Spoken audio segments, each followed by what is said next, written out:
and the Sefer will have the effect it deserves. But to give us, before I start talking about the actual worldview of the RAMCHAL, also we'll glide into things a bit more relaxed fashion. I'll tell you a little bit about the life of the RAMCHAL in brief, because it opens up a lot of, if you can see the background in the RAMCHAL's life, it'll give us a sort of way into the world he describes. So the RAMCHAL was born in 1707, 5467, in Italy, in Padova, which is not far from Venice. Padova, it's called, they call it Padua in English. And he was, from a young age, he was already acknowledged as a genius. By the age of 14, so we're told, he not only mastered all of Shas and Tanakh, but according to the tradition we have, he even knew Baal Peh, the entire Shas, the entire Tanakh, Midrashim, etc. at the age of 14. Baal Peh. And he'd already mastered the works of the Arizal, the works of Kabbalah, and that was already the age of 14.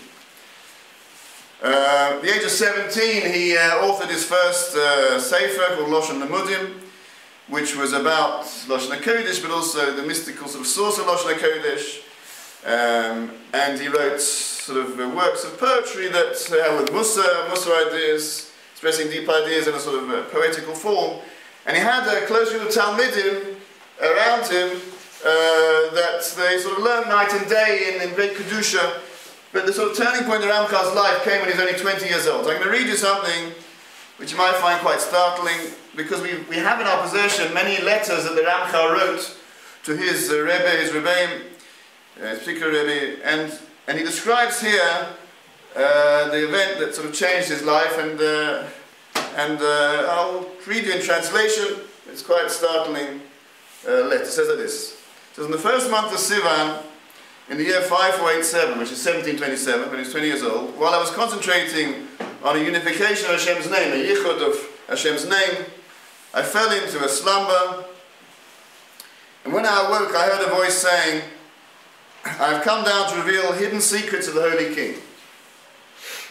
It says, it's just his own letter, his own words, his own letter that the RAMCHAL wrote, which we still have. He says, I could hardly stand up from trembling, but after that I managed to strengthen myself. The voice did not cease, but told me the secret of what it was saying. On the second day, the voice returned and told me another secret, until a few days later, it revealed to me that it was a Maggid, sent from heaven, a spiritual being sent from heaven. I do not see it, but hear its voice. After that, it also gave me permission to ask questions. After about 3 months, he gave me certain instructions to follow, in order that I would be in merit to be zocheh to see Eliyahu Novi, and he would appear to me.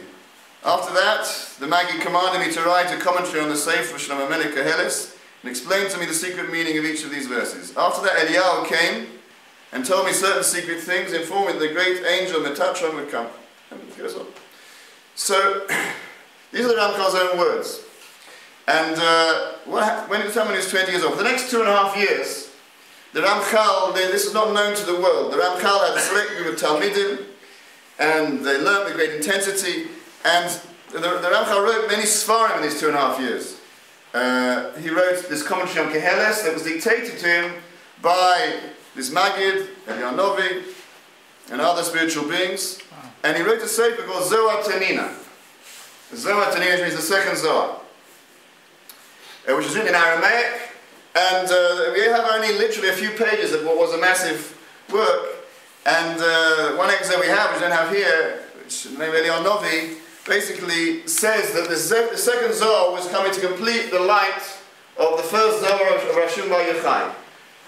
The light of the first Zohar came into the world, Rashim Bar Yochai, and did what it did, and it elevated man. And now the Zohar Tanina was coming, which is the completion of the light of the Rashbi, Rashim Bar Yochai. And this new light, when it would be, as it were, connected to Klal Yisrael, would bring about the Geula Shlema. That's what Eliyahu Novi is quoted as saying in the Sefer Zohar Tanina, in one small excerpt that we have. And he wrote many Sfarim in this period, basically none of which we actually have anymore, which will be explained in a minute why we don't have these Sfarim anymore.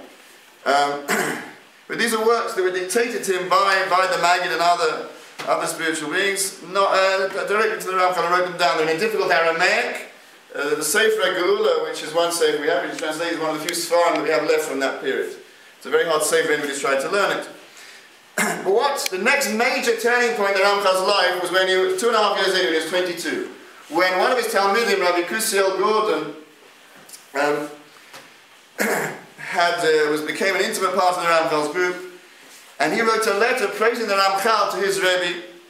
And unfortunately, this letter, which talked about the RAMCHAL's greatness and the fact that spiritual beings came to them in the Beis Midrash, fell into what you might say the wrong hands. There was a certain Rav Moshe Chagis from Altona in Italy, who was one of the Kanaim against the followers of Sabbatai Tzvi, because as we know, about 80 years before the RAMCHAL, Sabbatai Tzvi sort of did great damage to the Jewish world by using many Kabbalistic teachings and distorting them. He seemed to convince almost half the Yidden of Europe, seemingly. A massive amount of people believed he was Mashiach, and he eventually, under duress, under force, he converted to Islam, became an apostate, and was discredited totally. But the shockwaves that went through Klal Yisrael were enormous, because so many people had believed what he was. And after that, there was like a campaign against anything similar, Kabbalistic. So what Moshe Chagis, what he heard, that there was a young man, 22 years old, he was not married yet, he was going to get married the next year, he didn't live in Israel, was claiming almost to be a Novi. And he wrote to the rabbis of Venice, in his own words, he said, to uproot this evil group from its roots. And they sent Rabbanim to check out the RAMCHAL, and even though all the Rabbanim, the great Rabbanim went, basically confirmed the RAMCHAL's greatness, his holiness, said we've got no suffix, the genuineness of what he's saying, nevertheless, the controversy didn't die down. These are the words of the RAMCHAL at the time. Another quote from his letters, he says, from the time these matters came to the attention of the sage, Rabbi Chagis, these are the words of the RAMCHAL, so Rabbi Chagis, he threw the whole world into turmoil on that day. That which had been hidden amongst a small group of companions has now become publicized in all of Venice, in all of Padua. Where's the RAMCHAL? He carries on, although here in Padua, he says, interestingly enough, it's had a positive effect, because straight away, the whole congregation in Padua transformed their ways and did teshuvah, and they come every day to hear words of Torah that I teach them according to their level. So it was the revolution in Padua. When this came out, all the Yidden in Padua, with the effect of the RAMCHAL, they were fez of teshuvah. But in the wider world, there was a controversy. Who is this guy? He's 22 years old. Who could believe, especially with all that had happened, his claims? So basically what happened was, this is why it's also relevant to us, in 1730, when he was 23 years old, the RAMCHAL agreed, for the sake of Shalom and the advice of his Rebbe as well, to take a shiur, an oath. And in the shiur, he basically promised that he would write no more works dictated by these spiritual beings, by these Magidim and Pirtim. He wouldn't write any more works by them. And the works that he had written, the Zohar Tanina and the commentary on Keheles, would be locked up in a box, and nobody would be allowed to have access to them. This happened in 1730. 6 years later, although we haven't got there yet, this box was actually, they was forced to hand it over to the opponents of the RAMCHAL, and it was buried somewhere. We don't know where. So somewhere in the world, if it still exists, I don't know what Hashkafa will be, there exists, or there was, it could have rotted away, but who knows. But this box, with the RAMCHAL's writings, Zohar Tanina, etc., was buried somewhere, I don't know exactly where, probably where the whole episode happened in Hamburg, so it's probably there.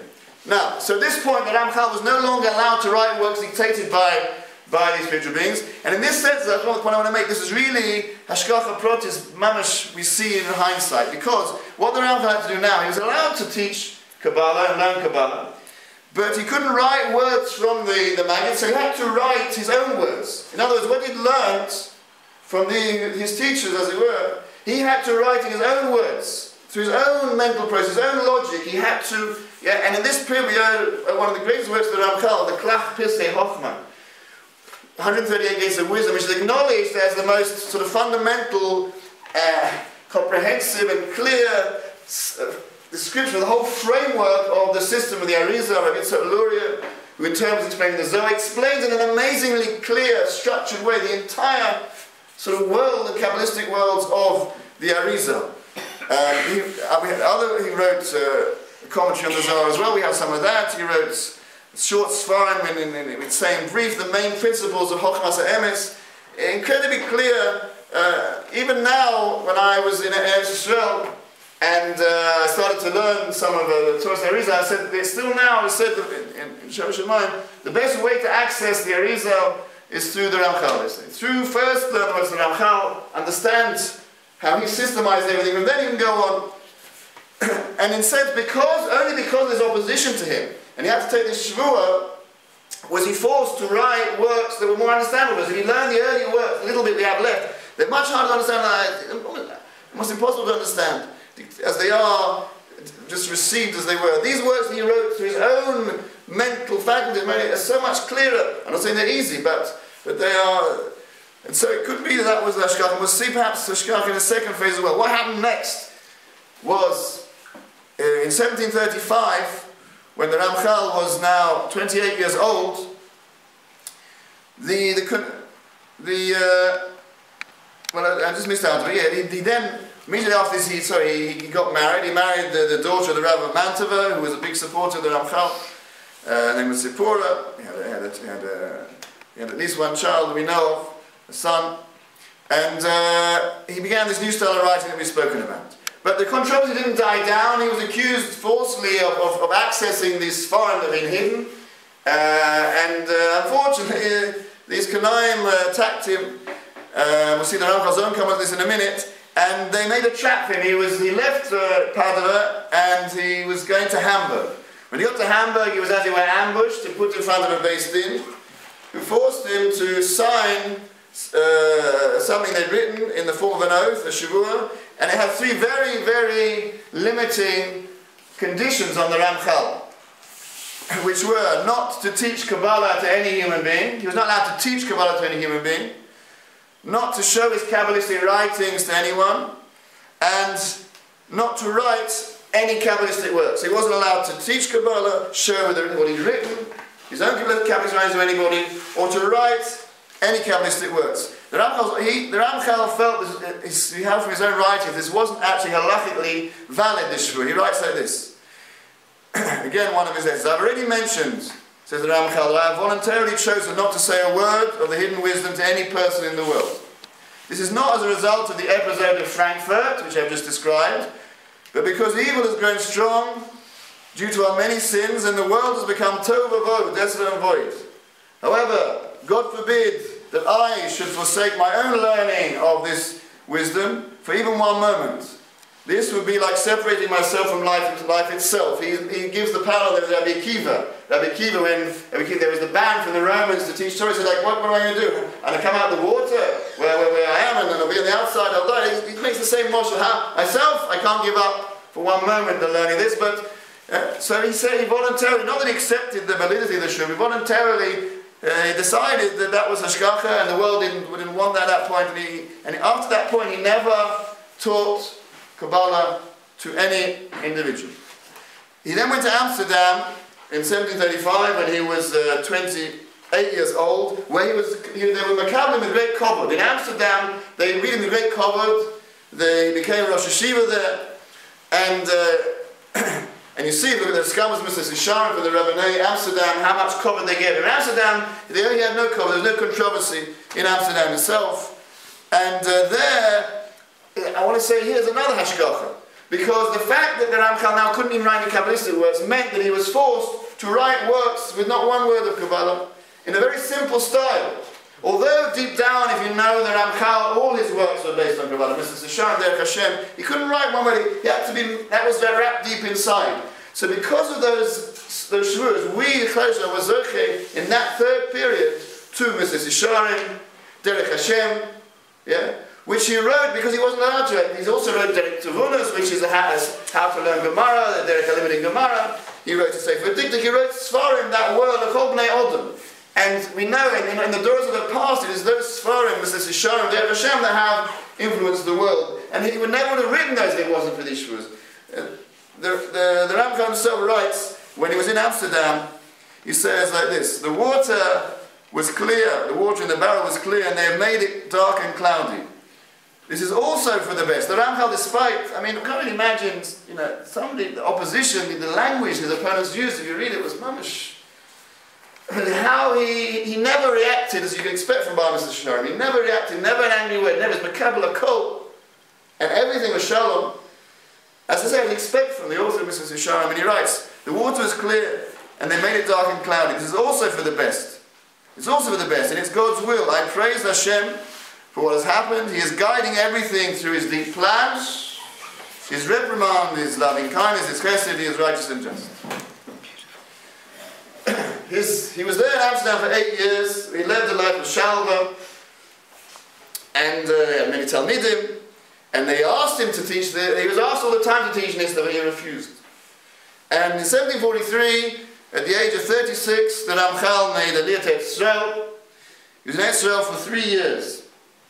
And he eventually moved to Akko. And as we know, in 1746, in his 40th year of this world, there was a plague in Akko. And the RAMCHAL and his wife and his son were all nifta in this plague in Akko. And he was buried, as we know, buried next to Rabbi Akiva in Tiberias. People say that the RAMCHAL's 40 years, died in 40 years, came to be a tikkun of the 40 years that Rabbi Akiva didn't learn Torah. In the first 40 years, Rabbi Akiva didn't learn. When he's 40, so some people say he was a Gilgal Rabbi Akiva, whatever it is like that, but he was coming to him at Masaka in these 40 years. The Rabbi Akiva, the great Rabbi Akiva, understood the Tagging, the things of the Torah. And we see how Ashgacha made it. First of all, the first Shavua we had the understanding, the works where he synthesized, he categorized, he made a whole structure, an outline of the Arizal, and the Zohar, and then we had Mrs. Shah and the Hashem, all from the opposition to him came out for our good. But ultimately, the light of that Zohar Tanina, which was supposed to be the light to bring us to the redemption, is still in the works of the RAMCHAL, and you find now in this last generations, and this generation more, that the RAMCHAL's works are even more learned. Das Tavunas, which was again the property of the select few up to a few decades ago, has in Lashon HaKodesh had about 4 editions in the last 20 years. It's become a major sefer that so people learn. And Klach B'Sei Chochma as well, his Kabbalistic writings now become more learned. And so it could be that the light that was revealed to the RAMCHAL then, that all the opposition was really a light that was for our generation, in the generation of Victor Mashiach, that the light of the Torah RAMCHAL should be our guide. And so with that we'll start, after the introduction, with an introduction to the work, to what the RAMCHAL actually said, what he wrote about, and some of his ideas. We're taking one aspect of ideas which will open up quite a few parshas. And I'll start by reading a quote from Das Tavunas, if you don't mind reading translation at the time we have. I can vouch for the translation, it's accurate. And I'll read translation, and there's maybe a commentary on just a couple of paragraphs, but I'll read the words first. And obviously it's taking excerpts, and it will be explained. It says like this: we can see that, talking about Adam Rishon, that's the topic. We're talking about Adam Rishon, we're going to focus, we all know the story of Gan Eden, even a child knows the story of Gan Eden, Adam and Chava, but after you read the RAMCHAL you realise that you never really understood the story of Gan Eden. You never understood it, you're still understanding it as you did when you're a child, and not as you should when you're a Gedolim like we are, we're adults. He totally revolutionized the understanding of a basic parsha in Torah, and from that many parshas of the Torah, and hopefully we'll be zoked to understand that today. So, it says like this. We can see initially that Adam, before he sinned, was at a very high level. Firstly, with regard to the actual, to the effect of his existence, the purpose of his existence, in the sense that his actions reached up to the very highest levels. Secondly, with regard to his actual form of his physicality and the form of his actions. His physical body was extremely refined and elevated, just like those of Malachim, of angelic beings, to the extent that his natural habitat was in Gan Eden, which even today is the dwelling place of souls and angelic beings, of Malachim and Neshamas. So his natural place of dwelling was Gan Eden, which even today, says the RAMCHAL, is a place where Neshamas dwell and Malachim dwell. Our sages were hinting at this when they said, it says they found in the Torah of Rabbi Meir, it doesn't say or vestments of skin, it says vestments of light. Remember, with Merames that the nature of Adam's Gufanias, his Gan was like light. As we'll understand hopefully a bit more.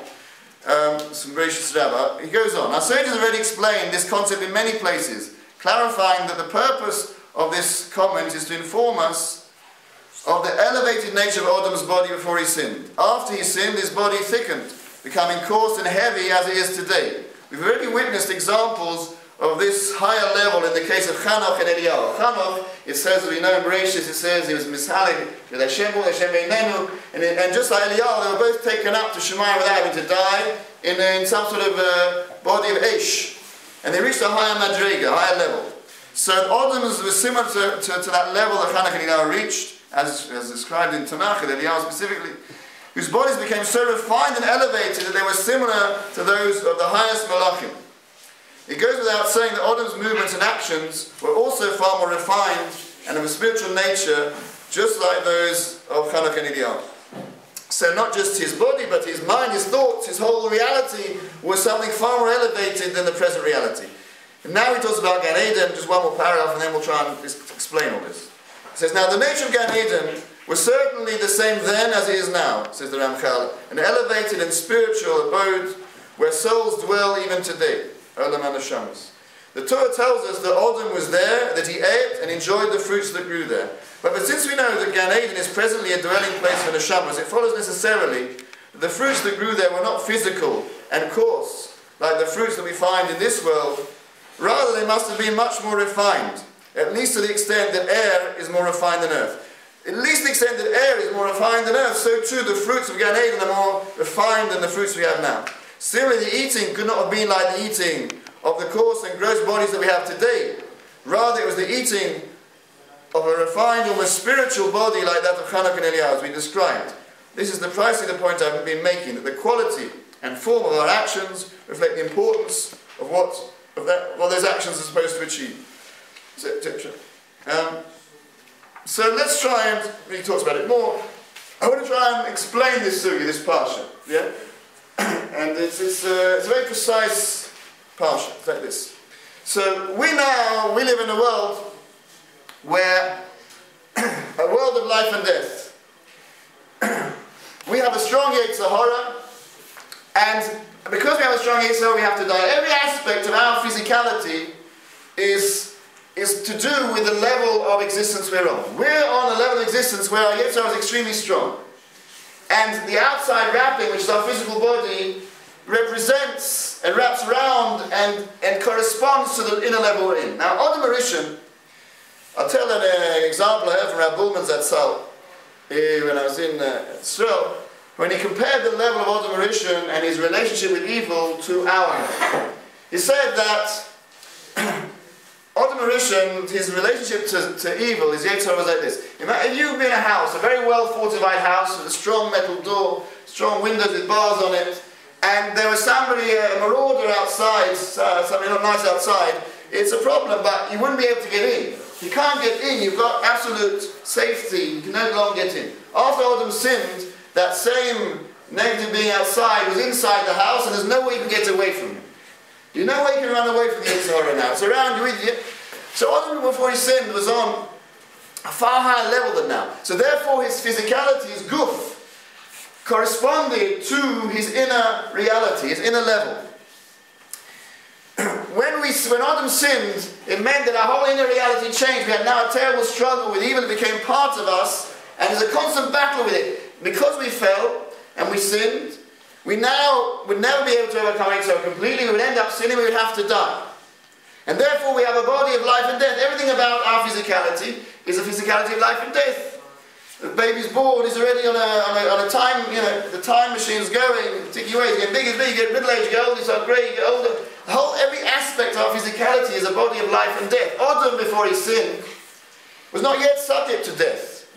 He wasn't yet subject to death. He was capable of making himself subject to death. He wasn't yet subject to death. So his wrapping, his physicality, was a totally different physicality. It had nothing to do with our physicality, which is a physicality that came into being after Adam sinned.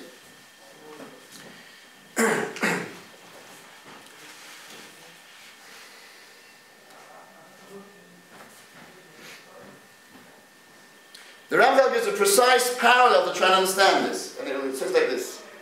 That he says our inner level now, which we call Ruchnius, and we have an outer level called Gashmius. Our inner level is Ruchnius. We can't see it. It's Ruchni. We have an external physical level. He says that the level of Adam's Gashmias, Adam Rishon's Gashmias in Gan Eden, was the equivalent to our level of Ruchnius now.